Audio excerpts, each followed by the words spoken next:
우리 함께 조용히 기도하심으로 10월 21일 수요 저녁 예배를 우리 하나님께 드리겠습니다.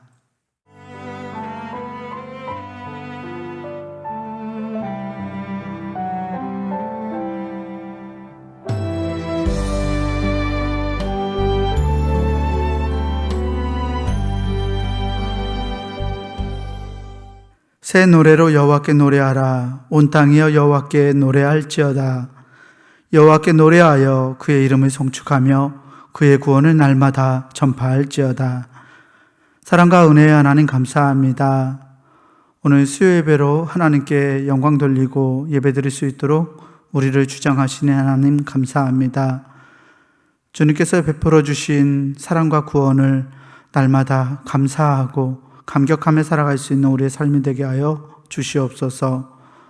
이 시간 모인 우리들이 마음과 정성과 뜻을 다해 예배하게 하시고 하나님의 임재를 경험하는 복된 시간 되게 하여 주시옵소서. 우리 구주 예수 그리스도 이름으로 기원하옵나이다. 아멘. 우리 함께 찬송가 415장 찬송 부르시겠습니다. 찬송가 415장입니다.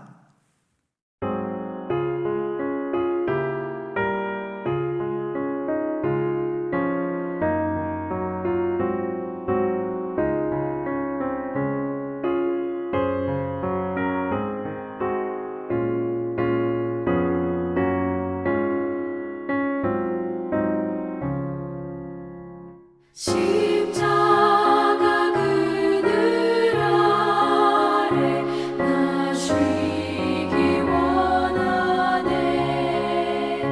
저 햇볕이 뜨겁고 또 짐이 무거워.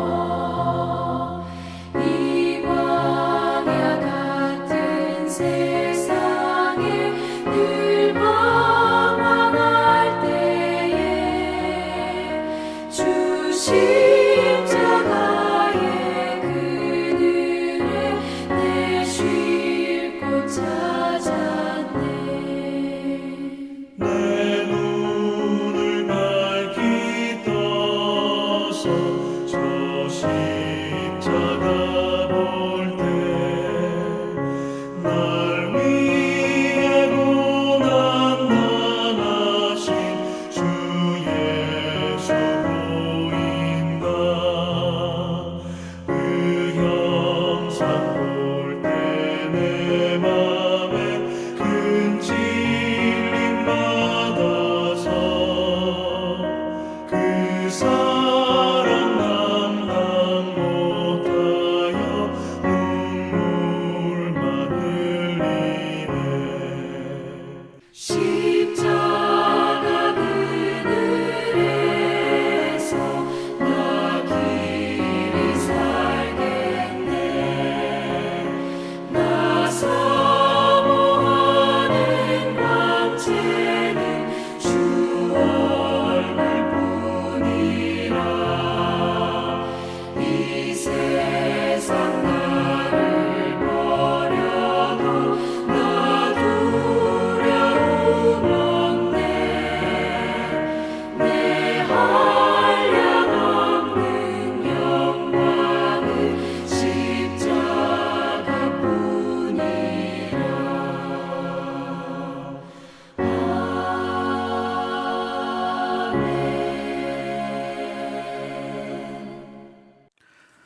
중부교회 교인기도문으로 공동기도 하겠습니다. 중부교회 교인기도문 함께 공동기도합니다. 혹 내가 하늘을 닫고 비를 내리지 아니하거나 혹 메뚜기들에게 토산을 먹게 하거나 혹 전염병이 내 백성 가운데에 유행하게 할 때에 내 이름으로 일컫는 내 백성이 그들의 악한 길에서 떠나 스스로 낮추고 기도하여 내 얼굴을 찾으면 내가 하늘에서 듣고 그들의 죄를 사하고 그들의 땅을 고칠지라.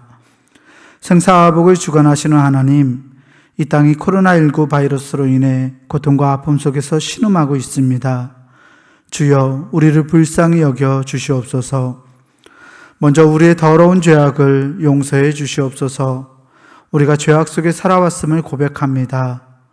거룩하라고 하셨지만 거룩하지 못했고 사랑하라고 하셨지만 사랑하지 못했습니다. 불의하고 죄로 가득한 사회를 보면서도 용납하고 때론 눈 감고 살아왔음을 회개합니다. 우리를 불쌍히 여기사 용서해 주시옵소서. 코로나19 바이러스로 인해 병든 이들을 치유해 주시고 고통과 두려움과 우울함 속에 있는 주의 자녀들에게 용기를 허락해 주시옵소서. 이 바이러스와 싸우는 지도자들과 의료진에게 지혜와 용기를 주셔서 지치지 않게 하시고 잘 인도하게 하여 주시옵소서.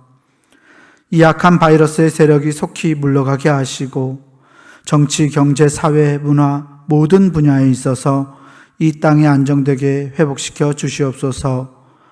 보통의 평범한 삶이 복임을 알게 하시고 주님의 은혜 속에 살아왔음을 깨닫게 하여 주시옵소서. 하나님이 세우신 교회들을 보호하시고 우리 중부교회도 지켜 주시옵소서. 모두의 건강과 안전을 지켜주시고 교회의 모든 예배와 활동이 정상화될 수 있도록 인도해 주시옵소서. 모든 백성이 고난 중에 하나님을 향하여 기도하게 하시고 모든 것이 하나님의 능력 안에 있음을 깨닫고 주께 돌아오는 기회가 되게 하여 주시옵소서. 우리를 사랑하시는 예수 그리스도의 이름으로 기도하옵나이다. 아멘. 오늘 우리에게 주시는 하나님의 말씀은 마태복음 22장 15절에서 22절까지 말씀입니다. 제가 가진 성경으로 신약성서 37페이지에 있습니다. 마태복음 22장 15절에서 22절까지 말씀입니다. 말씀 제가 대표로 봉독하겠습니다. 이에 바리새인들이 가서 어떻게 하면 예수를 말의 올무에 걸리게 할까 상의하고 자기 제자들을 헤롯 당원들과 함께 예수께 보내어 말하되 선생님이여 우리가 아노니 당신은 참되시고 진리로 하나님의 도를 가르치시며 아무도 꺼리는 일이 없으시니 이는 사람을 외모로 보지 아니하심이니이다. 그러면 당신의 생각에는 어떠한지 우리에게 이르소서. 가이사에게 세금을 바치는 것이 옳으니까 옳지 아니하니까 하니 예수께서 그들의 악함을 아시고 이르시되 외식하는 자들아 어찌하여 나를 시험하느냐. 세금 낼 돈을 내게 보이라 하시니 데나리온 하나를 가져왔거늘 예수께서 말씀하시되 이 형상과 이 글이 누구의 것이냐. 이르되 가이사의 것이니이다. 이에 이르시되 그런즉 가이사의 것은 가이사에게 하나님의 것은 하나님께 바치라 하시니 그들이 이 말씀을 듣고 놀랍게 여겨 예수를 떠나가니라. 아멘. 우리 주님께서 주시는 은혜와 평강이 오늘 수요 저녁 예배로 영광 돌리는 우리 모든 교우들에게 함께하기를 주의 이름으로 축원합니다. 사랑하는 교우 여러분, 평안하신지요? 비록 우리가 한자리에 모여서 하나님께 예배드리지 못하지만 온라인으로 예배하는 우리 모든 교우들과 가정 위에 하나님의 임재하심이 함께하기를 소망합니다. 오늘은 마태복음 22장에 등장하는 유명한 말씀, 가이사의 것은 가이사에게, 하나님의 것은 하나님에게 바치라는 예수님의 말씀을 통해서 은혜를 나누고자 합니다. 본문은 얼핏 보아서 황제에게 세금을 바치는 것이 옳으냐 옳지 않느냐의 문제를 다루는 것 같지만 사실 오늘 말씀의 핵심은 무엇을 바치는 문제에 있는 것이 아니라 누구의 소유인가, 누구의 것인가, 이것을 다시금 깨닫게 하고자 하는 주권의 문제에 있음을 알 수 있습니다. 시기가 시기인지라서 본문 말씀은 경우에 따라서 매우 민감한 문제가 될 수도 있습니다. 기후인지 모르겠지만 가이사를 오늘 우리 국가 권력에 빗대고 하나님을 교회에 빗대어서 국가 권력과 교회 간의 세력 다툼이라든지 또는 어디에 속할 거냐 선택하라 라고 이런 식으로 말씀을 오늘 본문의 의미를 넘어서서 확대 해석하지는 않았으면 좋겠습니다. 본문은 이렇게 시작합니다. 오늘 본문 마태복음 22장 15절 말씀 또 16절 전반부까지만 함께 읽어보겠습니다. 이에 바리새인들이 가서 어떻게 하면 예수를 말의 올무에 걸리게 할까 상의하고 자기 제자들을 헤롯 당원들과 함께 예수께 보내어 말하되 아멘. 본문에 등장하는 사람들은 바리새인들입니다. 바리새인들이 예수님을 자신들의 말의 올무에 걸리도록 논의를 하고 있습니다. 바리새인들이 예수님을 잡아넣을 책략을 짜고 있었다는 말입니다. 오늘 본문 전장인 마태복음 21장과 22장에서는 예수님께서 예루살렘에 입성하신 후에 성전을 정화하시고 몇 가지 비유들을 통해서 당시의 기득권자들이었던 대제사장과 서기관들 또 바리새인들을 꾸짖는 말씀들이 기록되어 있습니다. 예수님의 비유들은 당신의 성전 제도와 제사장들 그리고 바리새인들이 하나님의 백성으로 살아가고 있지 못함을 지적하는 말씀이었고, 이에 이 말씀을 들은 백성들의 마음이 동요하기 시작했습니다. 바리새인들의 입장에서 볼 때 예수님의 말씀은 굉장히 불편했을 것입니다. 예수님의 행동들은 바리새인들을 향한 도전이요 위협으로 느꼈을 것이 분명합니다. 바리새인들이 누구였습니까? 평민들의 지도자들이었습니다. 날마다 율법을 묵상하고 그 율법을 지키면서 살아가기를 힘썼던 사람들이 바로 바리새인들이었습니다. 그런데 예수님은 그들의 자존심을 깡그리 짓밟았습니다. 주님은 바리새인들의 위선과 거짓, 또 그들의 외식함을 폭로하셨고 그들에게 독서를 마다하지 않으셨습니다. 특히 오늘 본문 말씀 이후에 마태복음 23장 말씀을 보면 23장 말씀 전체가 바리새인들과 서기관들을 향한 질책으로 채워지고 있음을 우리는 볼 수 있습니다. 자신들을 향해서 독서를 마다하지 않았던 이 예수님을 향해서 바리새인들은 이제 예수님을 제거하고자 했습니다. 예수님을 마냥 그 자리에서 그렇게 말하도록 그대로 두면 자신들의 지위와 자신들의 권위와 자리가 위험에 처할 것을 직감했을 것입니다.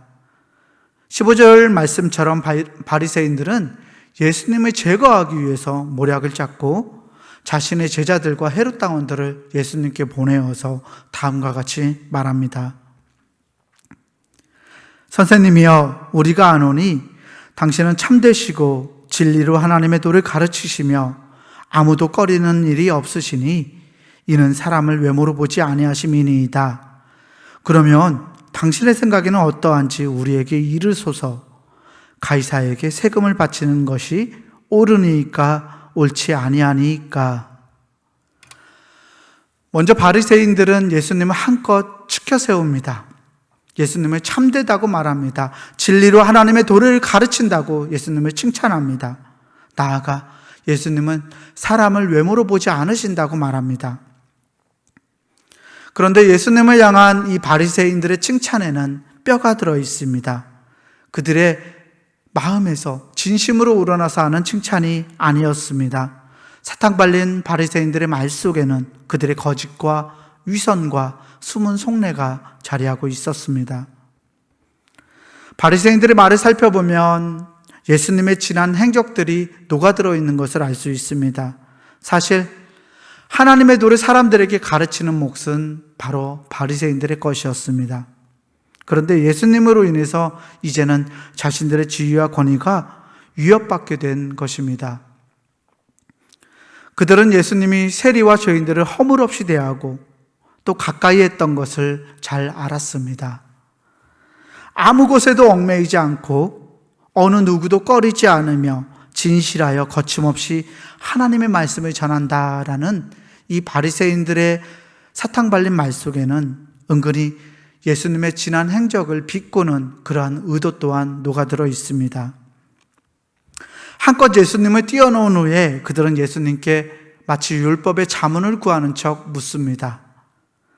가이사에게 세금을 바치는 것이 옳습니까? 옳지 않습니까? 라고 말입니다. 가이사, 즉 황제에게 세금을 바치는 일이 옳은 일인지 옳지 않은 일인지 묻고 있는 이 질문은 사실 매우 치명적인 질문입니다. 예수님 당시의 역사적 상황을 조금만 알면 이 질문이 왜 치명적이었는지 보다 명확하게 이해할 수 있습니다. 당시 유대 땅은 로마의 식민지였습니다. 로마는 유대를 직접 다스리지 않고 유대인 가운데서 헤롯이라는 사람을 선택해서 유대의 행정과 치안의 문제를 위임하였습니다. 우리가 아는 성경에 등장하는 이 헤롯 왕은 이렇게 로마의 위임을 받아서 유대를 나누어 다스렸던 분봉왕이었습니다. 로마는 식민지 백성들인 이 유대인들에게도 강제로 주민세를 거두어 들였습니다. 흔히 인두세라고도 이야기하는 이 주민세는 성인 남자 또 성인 여자의 사람 수에 따라서 세금을 거둬들이는 그러한 방식이었습니다. 서기 6년에 주 6년에 이 로마의 조세 정책에 반대했던 사람이 있었습니다. 갈릴리에 사는 유다라는 사람이었는데요. 이 사람은 로마의 정책에 불만을 품고서 주민들을 모아서 반란을 일으켰습니다. 일종의 독립군이라고 할 수 있습니다. 불행하게도 이 유다의 반란은 로마 제국의 군대에 의해서 처참하게 진압되었습니다. 로마는 이 민중봉기에 참여했던 사람들, 그리고 그들의 가족들, 그리고 동네 주민들을 모두 잡아들여서 십자가에 못 박았습니다. 그리고 큰 길가의 대로에다가 그 십자가를 세워서 사람들이 로마에 반항했던 이들의 말로가 어떠한지를 바라볼 수 있게 했습니다. 끔찍한 십자가 형벌을 통해서 로마 제국이 더 이상 도전하지 말 것을 경고했던 것입니다. 로마 제국은 세금을 거두어 들일 때 자신들이 만든 동전이었던 데나리온을 사용했습니다. 일용직 노동자의 하루 품삯으로 우리가 잘 알고 있는 데나리온, 성경에 등장해서 우리에게도 익숙한 이 데나리온이 바로 로마 제국이 세금을 거두어 들이기 위해서 통용했던 화폐였습니다. 이 데나리온에는 로마 제국을 다스리고 있는 황제의 얼굴, 황제의 초상이 양각으로 새겨져 있고 거기에는 짤막한 문구가 곁들여져 있습니다. 이해를 돕기 위해서 당시 통용되던 데나리온 은화 사진을 준비했습니다. 함께 보실까요?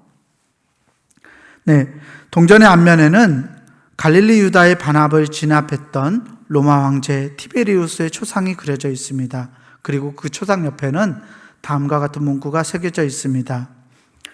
티베리우스 카에사르 디비 아우구스티 필리우스 아우구스투스, 번역하면 신이신 아우구스투스의 아들 티베리우스 황제라는 뜻입니다. 또 다른 사진을 보겠습니다. 이 동전의 뒷면인데요.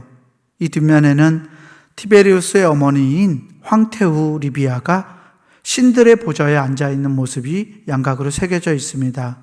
그리고 폰티펙스 막시무스, 즉 번역하면 대제사장이라는 말을 새겼습니다.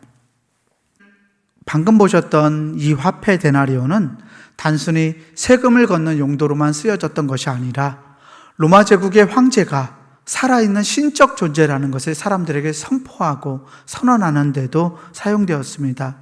또 이 동전을 사용하는 이들은 위대한 로마 제국의 시민들이라는 사실을 사람들에게 일깨워 주었던 것이 바로 데나리온 동전이었습니다.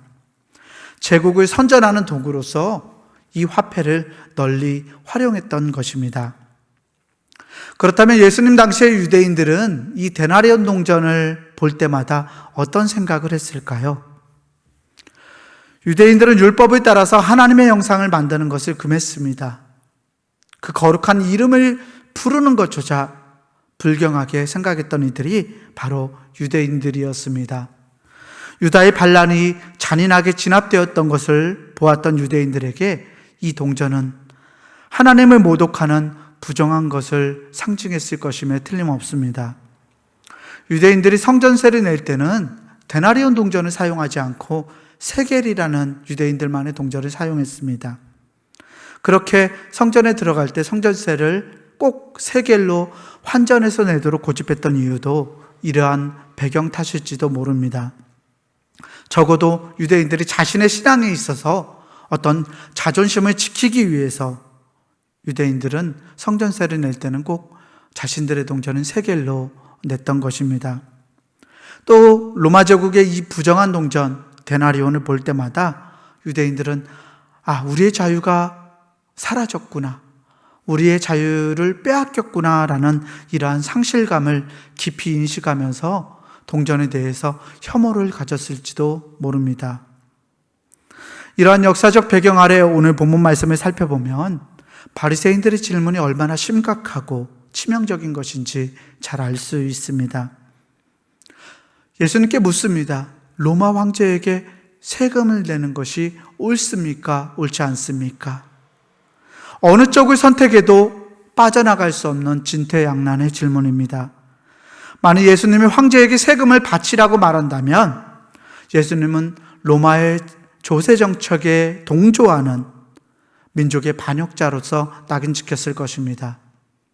그렇다면 예수님을 사랑하고 예수님을 따르던 이 사람들이 깊은 배신감을 느끼고서 예수님을 떠나버렸을지도 모릅니다. 다른 한편으로 가이사에게 세금을 바치는 것이 옳지 않다라고 말한다면 로마의 조세 정책에 저항하도록 백성들을 부추기는, 선동하는 그러한 반정부주의자가 되었을 것입니다. 그렇다면 로마 제국 입장에서는 이 반역자를 반역죄로서, 황제에게 반역하는 사람으로서 사로잡아서 처벌할 수 있는 빌미가 되었을 것입니다. 15절 말씀을 보면 바리새인들이 그냥 자신의 제자들을 보내거나 자신들이 직접 나타난 것이 아니라 헤롯 당원들을 함께 보냈던 것을 볼 수 있습니다. 헤롯 당원들은 한마디로 로마 제국의 앞잡이들을 상징했습니다. 바리새인들은 평소에 이 헤롯 당원들을 경멸하고 이들을 혐오스러워했던 사람들이었습니다. 선민사상을 가지고 있었던 이 바리새인들의 입장에서 민족의 반역자들, 민족을 반역하고 배반하고 로마 제국의 앞잡이가 되었던 이 사람들은 불편한 사람들이었을 것입니다. 그런데 지금 예수를 넘어뜨리기 위해서 바리새인들은 이 부정한 자들과 함께 연대해서 예수를 사로잡기 위해서 헤롯 당원들을 동행하고 있는 것입니다. 만약 예수님이 가이사에게 세금 바치기를 거부한다면 이 헤롯 당원들을 동원해서 예수님을 그 자리에서 제거하려 했던 것입니다. 주님께는 참으로 치명적인 올무가 아닐 수 없었습니다. 어느 쪽으로도 피하지 못하는 진퇴양난의 이 질문에 예수님께서 어떻게 반응하셨는지요? 우리 함께 마태복음 22장 18절에서 20절까지 말씀을 다시 한번 읽어보겠습니다. 예수께서 그들의 악함을 보시고 이르시되 외식하는 자들아 어찌하여 나를 시험하느냐? 세금 낼 돈을 내게 보이라 하시니 데나리온 하나를 가져왔거늘 예수께서 말씀하시되 이 형상과 이 글이 누구의 것이냐? 아멘. 예수님은 바리새인들의 모략과 그들의 악함을 간파하셨습니다. 그래서 주님은 세금 낼 돈을 나에게 보여라 라고 말씀하십니다. 흥미로운 것은 예수님의 이 질문에 바리새인들이 즉시 동전을 마련하여서 예수님께 가져온다는 점입니다. 예수님이 지금 바리새인들의 제자들과 또 헤롯 당원들과 함께 말씀하시는 장소는 성전입니다. 주님은 성전에서 비유를 말씀하셨고 바리새인들과의 대화 역시 성전에서 이어져서 벌어지는 사건입니다. 이 거룩한 장소에서 살아있는 신이라고 말하고 있는 황제의 형상이 딱 새겨져 있는 이 동전을 즉시 마련하여 꺼내드는 바리새인들의 모습은 그들이 가졌던 위선을 낱낱이 드러내고 있습니다. 신성모독임에도 불구하고 바로 이 데나리온을 하나님을 예배하는 성전에서 꺼내들고 있으니 말입니다. 이제 예수님은 그들이 가져온 이 데나리온에 새겨져 있는 형상과 글이 누구의 것이냐고 묻고 계십니다. 대답을 기다렸던 그들에게 되돌아온 건 예수님의 질문이었습니다. 앞서 데나리온 동전에서 우리가 보았던 것처럼 바리새인들 역시 데나리온에 그려져 있는 이 초상과 글을 보고서 황제의 것이라고 대답합니다. 드디어 바리새인들의 질문에 예수님의 답변이 드러납니다. 마태복음 22장 21절 말씀입니다. 그런즉 가이사의 것은 가이사에게, 하나님의 것은 하나님에게 바치라. 아멘. 바리새인들의 이 놀라운 공세에 맞서서 예수님은 황제의 것은 황제에게, 하나님의 것은 하나님에게 바치라고 응하셨습니다. 그 말씀을 들은 이들은 이를 놀랍게 여겨서 아무것도 하지 못하고 예수님을 떠나가는 것으로 오늘 사건의 이야기가 종결됩니다. 황제에게 세금을 내는 것이 옳으냐, 옳지 않냐라는 이 질문에 예수님은 옳고 그름을 따지지 않고 오히려 황제의 것과 하나님의 것이 구별된다고 말씀하고 계신 것입니다. 예수님의 이 응답을 보고서 한 가지 우리가 유의할 점이 있습니다. 예수님의 이 대답을 오늘의 방식으로 바꾸어서 세속적인 영역과 종교적인 영역은 따로 있다. 그러니 세속적인 영역과 종교적인 영역을 잘 구별해서 두 가지 다 동등하게 존중하라라는 식으로 이 말씀이 오해될 여지가 있습니다. 세상에서는 세상 사람으로, 교회에서는 하나님의 사람으로 살아라라는 식으로 말합니다. 하지만 예수님의 말씀은 두 가지 다를 의미하는 것이 아니었습니다. 마태복음 6장 24절 말씀을 보면 주님께서 분명하게 이렇게 말씀하십니다. 한 사람이 두 주인을 섬기지 못할 것이니 혹 이를 미워하고 저를 사랑하거나 혹 이를 중히 여기고 저를 경히 여김이라. 너희가 하나님과 재물을 겸하여 섬기지 못하느니라. 아멘. 주님은 한 사람이 두 주인을 섬기지 못한다고 분명하게 말씀하십니다. 황제의 것과 하나님의 것은 세속적인 것과 종교적인 것으로 양립하여서 대등하게 설 수 있는 것이 아닙니다. 그래서 주님은 황제의 것은 황제에게 돌려주고 하나님의 것은 하나님에게 바치라라고 말씀하고 있는 것입니다. 이처럼 황제의 것과 하나님의 것이 구별된다는 예수님의 대답은 몇 가지 중요한 의미를 내포하고 있습니다.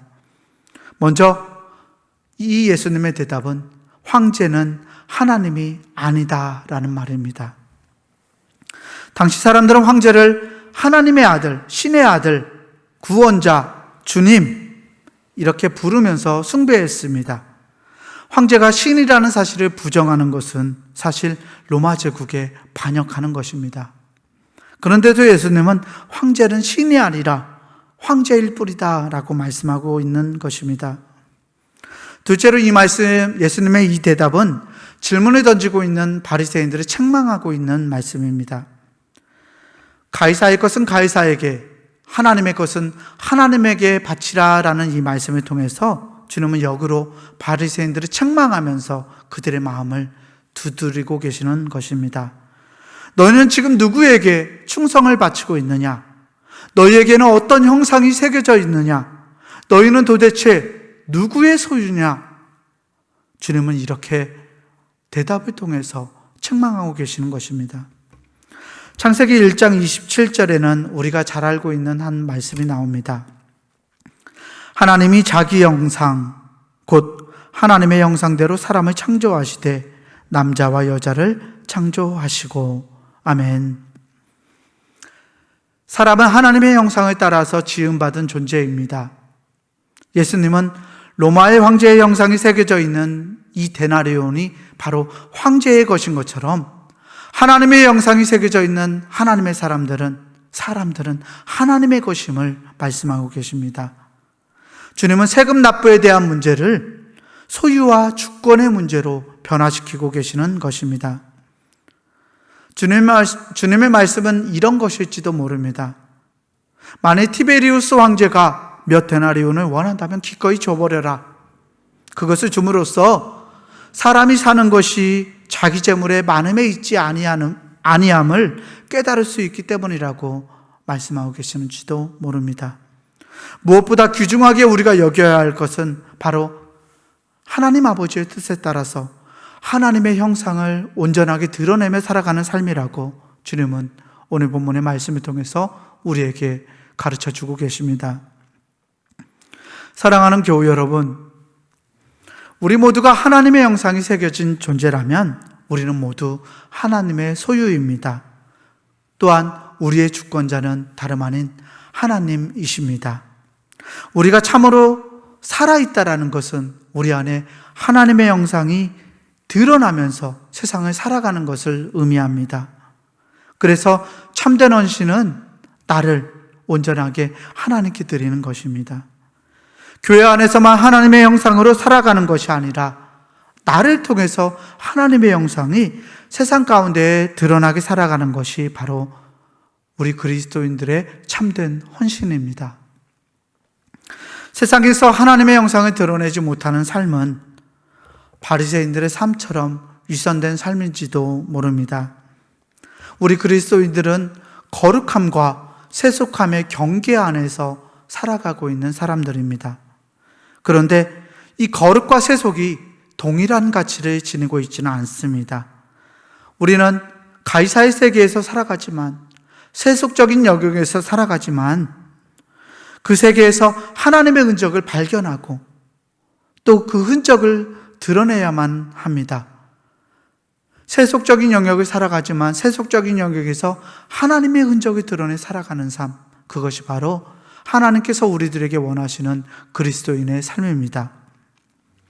그러기에 우리에게는 하나님께서 주시는 지혜가 필요합니다. 바라기는 우리 모든 교우들이 하나님이 주시는 지혜를 사모하기를 소망합니다. 거룩과 세속의 경계선에서 주님의 형상을 드러내며 살아갈 수 있는 지혜가 사랑하는 우리 교우들에게 임하기를 주의 이름으로 축원합니다. 사랑하는 교우 여러분, 오늘 우리는 누구에게 충성을 다하며 살아가고 있습니까? 이 땅에 살아가는 우리들은 이 땅의 질서를 무시해서는 안 됩니다. 세상이 정한 법과 관습과 규칙들을 마땅히 준수하고 시민으로서의 의무도 당연히 감당해야 하는 것이 우리의 삶입니다. 하지만 세상의 것이 우리 삶의 목적이 되거나 우리의 주인이 되게 해서는 안 됩니다. 세상의 목적과 방향에 매몰되어서 하나님이 우리의 주인 되시면 우리가 망각하거나 또는 하나님의 형상으로서의 우리 삶의 목적을 잊어버리고 세상의 것이 전부인 양 달려가는 삶은 하나님께서 우리에게 원하시는 삶이 아닙니다. 바꿔 말해서 돈이나 세상의 권력이나 세상의 가치가 우리들 삶의 목적이 되게 해서는 안 된다는 말입니다. 우리의 주인이 누구입니까? 분명하게 우리가 이것을 깨닫고 나아가길 원합니다. 우리 그리스도인들, 아니 온 세상의 주인은 바로 하나님이십니다. 하나님이 만드신 세상 속에서 하나님의 빛을 바라며 살아가는 삶이 우리의 본분임을 망각하지 않고 지혜롭게 세상을 살아낼 수 있는 우리 모두가 되기를 주의 이름으로 축원합니다. 우리는 오히려 세상의 것을 도구 삼아서 우리 안에 새겨져 있는 아버지의 형상을 세상 속에서 드러내며 살아가야 합니다. 그렇다면 어떻게 하면 우리가 이 세상 가운데서 하나님의 형상을 드러낼 수 있을까요? 어떻게 하면 우리가 하나님의 이름을 영광되게 할 수 있을까요? 이것은 우리가 끊임없이 고민하며 살아가야 하는 문제입니다. 교회가 교회다움을 인정받고 교인들이 교인다움을 인정받는 삶, 세상의 규칙과 법을 준수하며 살아가면서도 사람들이 볼 때 하나님의 사람이구나, 하나님의 사람이 녹아들어 있어서 자연스럽게 하나님께 영광이 되게 살아가는 삶, 세상 사람들의 비난이나 손가락질을 받는 삶이 아니라 우리의 삶을 통해서 세상이 우리를 존중하게 살아가는 삶이 바로 우리가 살아가야 할 삶입니다. 바라기는 우리 중부교회 모든 교우들이 이렇게 하나님의 영광을 드러내는 삶을 살아갈 수 있기를 소망합니다. 여러분, 하나님의 형상을 회복하십시다. 간혹 세상과 하나님 나라 간의 현실이 충돌할 때마다 끊임없이 고민하고 절뚝거리고 하나님의 인도하심을 믿음으로 간구하며 신뢰할 수 있는 우리가 되었으면 합니다. 여러분들의 삶이 고민하면서도 내가 무엇을 걸어가야 될지, 내가 무엇을 선택해야 될지 하나님의 지혜를 구하고 하나님께 기도하고 하나님의 인도하심을 깨달아서 지혜롭게 갈 길을 찾아낼 수 있기를 소망합니다. 그리고 하나님께서 분명히 이렇게 분투하는, 이렇게 애쓰고 있는 우리의 삶을 축복하시고 가장 선한 길로 우리를 인도하실 것을 믿어 의심치 않습니다. 우리의 주권자 되시고 우리의 주인 되시는 하나님께 여러분들의 마음을 내어드림으로 우리의 중심을 하나님이 기뻐하시는 그러한 기쁨의 삶으로 변화시켜가는 우리 모두가 되기를 원합니다. 우리 마음의 중심을 내어드리는 그 기쁨을 매일의 삶 속에서 누려가면서 하나님의 기쁨을, 하나님께 영광이 되는 귀하고 복된 삶을 살아낼 수 있는 우리 모두가 되기를 주의 이름으로 간절히 축원합니다. 이 시간 함께 우리 마음을 모아서 말씀을 생각하면서 통성으로 기도하셨으면 좋겠습니다. 하나님, 내 안에 지혜를 허락하여 주시옵소서. 하나님, 우리가 세상을 살아가지만 하나님의 영상으로 우리의 삶을 살아낼 수 있도록 능력도 주시고 은혜도 주시고 하나님 힘도 허락하여 주시옵소서라고 함께 우리 통성으로 잠시 동안 함께 기도하겠습니다.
사랑과 은혜의 하나님 감사합니다. 우리가 하나님의 형상으로 지음받은 하나님의 귀한 존재됨을 믿습니다. 비록 우리가 가이사의 세계 속에서 살아가고 있지만 하나님, 우리를 이 세상에 보내신 목적이 하나님의 영광을 드러내기 위한, 또 하나님의 나라를 확장하기 위한 것임을 믿습니다. 하나님, 우리가 주님 나라를 확장해 갈 수 있도록 우리에게 능력과 은혜와 지혜를 허락하여 주시옵소서. 어떻게 살아가야 할지 고민하고 또 생각할 때마다 하나님의 지혜를 구하게 하시고 주님이 주시는 지혜를 통해서 정말 가장 선한 길로 나아갈 수 있도록 우리의 발걸음을 주장하여 주시옵소서. 그러한 길을 걸어가기를 간절히 소망하는 우리 귀한 성도들에게 하나님 능력을 허락하여 주시옵소서. 하나님께서 보시기에 아름답고 영광된 삶, 또 사람들이 볼 때 하나님의 이름이 드러나는 복된 삶을 살아갈 수 있도록 하나님 우리를 축복하여 주시옵소서. 우리 구주 예수 그리스도 이름으로 감사하며 간절히 기도하옵나이다. 아멘. 우리 함께 찬송가 336장 찬송 부르겠습니다.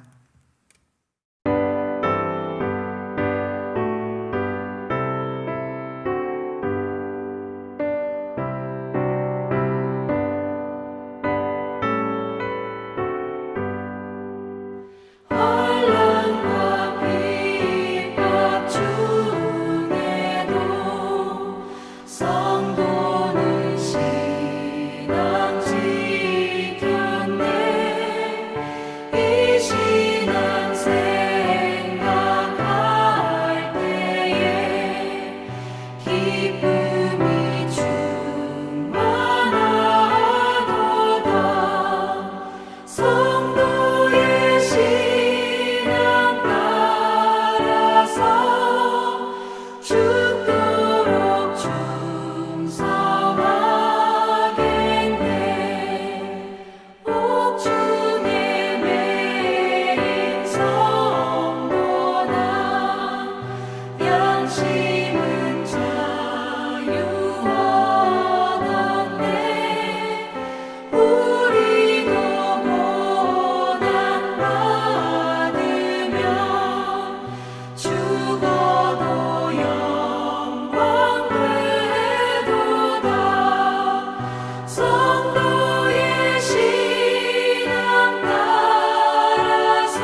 교회 소식을 전하겠습니다.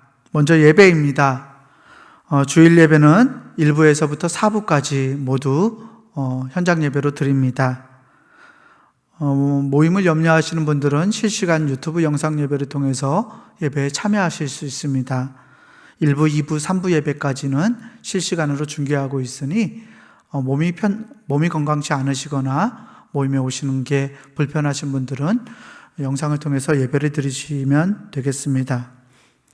수요 예배는 비대면 온라인 예배로만 드립니다. 비록 모이지 못하지만 마음은 하나님께 두고 함께 예배하시는데 열심을 다하셨으면 좋겠습니다. 속회입니다. 속회는 구글 미트를 통해서 영상으로 진행할 예정입니다. 속장님들에게 교육을 잘 마쳤는데요. 아직 교육받지 못하신 속장님들은 우리 부목사님, 저나 전도사님을 통해서 찾아오셔서 따로 교육을 받으셨으면 좋겠습니다.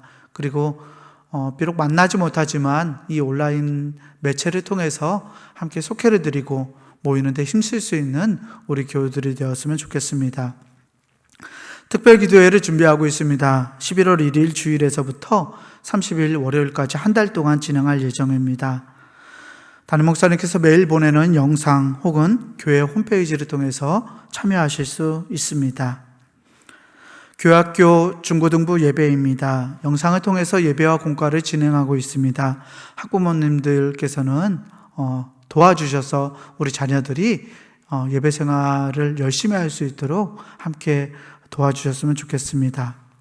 기도입니다.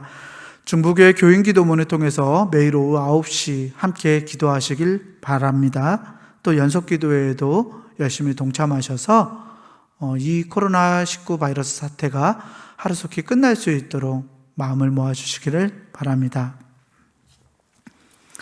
이 시간 우리 결단 찬송가 620장 1절 부르시겠습니다.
축도하겠습니다. 이제는 우리를 주 가운데 구원하여 주신 우리 구주 예수 그리스도의 그 놀라우신 은혜와 하나님 아버지의 끝이 없으시고 다음 없으신 사랑하심과 우리와 함께 동행하셔서 우리를 위로하시고 인도하시고 지혜 주시고 교통하시는 성령 하나님의 놀라운 은총이 하나님의 영상을 회복하여 하나님의 자녀로 이 세상을 담대하게 살아내길 간절히 소망하는 우리 중부교회 교우들과 우리의 가정과 우리의 직장과 일터와 우리의 삶의 모든 현장 가운데 이제로부터 영원토록 함께 하시기를 간절히 축원하옵나이다. 아멘. 찬양하라 복되신 구세주 예수 백성들아 사랑을 전하세 경배하라 하늘의 천군과 천사 주님 앞에 영광을 돌리세